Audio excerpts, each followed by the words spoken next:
Hello, xin chào các bạn đã quay trở lại với review 5 phút. Ở cuối tập 94, sau khi đi tới chợ nô lệ, La Phong cảm thấy nơi này quá tàn nhẫn. Bởi vậy, để giúp địa cầu, anh ấy muốn bản thân mình phải ngày càng mạnh mẽ. Tiếp theo, Cao Thăng và La Phong vẫn tiếp tục ở tại chợ nô lệ, tiến hành quan sát và tìm kiếm xem mình có thể mua được thứ gì đó không. Thế nhưng, đang trong lúc mọi người quan sát, La Phong vô tình thấy một vài người có dáng vẻ bề ngoài giống như Sasa. Bởi vậy, anh ấy liền chỉ cho Sasa biết, thấy người cùng tộc, Sasa ánh mắt đỏ ửng, nàng liền chạy tới dùng ra một ngôn ngữ riêng để trao đổi thông tin.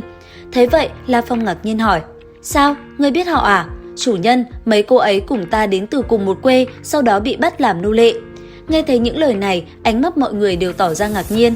Cuối cùng, trao đổi với nhau một chút. Sau đó, La Phong và Cao Thăng chia tay nhau, nhìn bóng dáng Cao Thăng rời đi, La Phong thầm nghĩ. Hiện tại, mình chỉ có hai lựa chọn, đó chính là nâng cao thực lực thân thể hoặc gia tăng thực lực kim giác cự thú. Thế nhưng, muốn gia tăng thực lực kim giác cự thú quá khó. Bởi vậy, La Phong quyết định gia tăng lực lượng bản thân để đi tới ngân hàng tinh hà vũ trụ nhận tài khoản do sư phụ để lại. Nghĩ tới đây, ánh mắt La Phong sáng rực, sự quyết tâm tràn ngập trong tâm trí. Sau đó, La Phong thanh âm đột nhiên vang lên nói, Ba Tháp, ta muốn bán hồ đao bàn, nên đi đâu bán là tốt. Người muốn bán thật sao? Đúng vậy, ta cần tiền, cần rất nhiều tiền. Được, chúng ta tới chợ bán binh khí.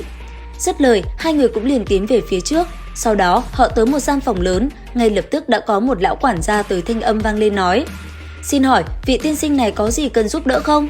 Ta muốn bán một binh khí niệm lực cấp 3. Tiên sinh, xin vào bên trong nói chuyện. Dứt lời, vị quản gia kia cũng liền chỉ đường cho La Phong đi vào bên trong. Nhất thời, trong một căn phòng tối, rất nhiều hình ảnh binh khí hiện lên. Nhìn La Phong, vị quản gia kia nói, không biết tiên sinh bán binh khí niệm lực gì. Nghe vậy, trong tay La Phong xuất hiện hồ đao bàn. Thấy thế, ánh mắt vị quản gia kia sáng lên, hiển nhiên là vô cùng kinh ngạc. Sau đó kiểm tra một lượt, ông ta cũng liền đưa ra giá mình có thể mua. Trao đổi một hồi, La Phong cũng liền đồng ý với mức giá mà người kia đưa ra. Bởi vậy rất nhanh, anh ấy đã bán đi hồ đao bàn. Và ngay lập tức, vị quản gia kia cũng liền cấp cho La Phong một cái thẻ thành viên. Bởi vậy, La Phong liền nghĩ ngay đến những thứ cần mua sắm. Trao đổi với Ba Tháp xong, La Phong liền hỏi vị lão giả kia ở đây có bích ba tùy không? Và tất nhiên, chỗ này thứ gì cũng có. Bởi vậy, chỉ sau giây lát, người kia đã đem thứ mà La Phong cần tới. Sau đó trả tiền xong xuôi, La Phong cũng liền rời đi khỏi nơi này. Tiếp theo, La Phong cũng liền quay trở lại chợ nô lệ. Lần này tới đây, anh ấy muốn mua vài nô lệ cấp hành tinh để thủ hộ cho mình.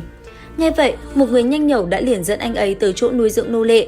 Nhìn thấy phía trước là rất nhiều nô lệ được nhốt trong tủ kính, La Phong kinh ngạc. Chưa hết, ngay sau đó, giá bán của từng nô lệ cũng liền hiện ra và rất nhanh, La Phong đã chốt được cho mình thứ cần mua. Đầu tiên, La Phong mua tinh thần điệp sư cấp hành tinh cấp 5, 3 người, tiếp theo là tinh thần điệp sư hắc mông tộc hành tinh cấp 7, 3 người. Kế tiếp, La Phong lấy thêm 1000 tinh thần điệp sư hành tinh cấp 9. Chứng kiến sự hào phóng của La Phong, người kia kinh ngạc. Cuối cùng, sau khi thanh toán số tiền phải trả, La Phong liền nói, đi Cảm Vu đạo tràng báo danh xong, ta sẽ đem nô lệ ly khai cầu Long Tinh. Đến lúc đó, ta sẽ quay lại. Nghe vậy, người kia cũng liền gật đầu. Còn La Phong, ngay sau đó, anh ấy cũng nhanh chóng rời đi. Thời gian trôi qua, La Phong rất nhanh đã có mặt ở Cảm Vu đạo tràng. Ngay lập tức, hình ảnh những chiến binh đã liền xuất hiện trước mắt anh ấy. Và rất nhanh, Ba Tháp đã liền nói với La Phong những thông tin liên quan tới đạo tràng này. Sau một hồi, La Phong cũng nắm rõ mọi thứ. Tiếp theo, anh ấy cũng liền đi tới báo danh. Sau khi làm xong việc, La Phong liền rời đi. Thế nhưng ở phía xa, tên Vi Lâm kia nãy giờ vẫn đang nhìn La Phong.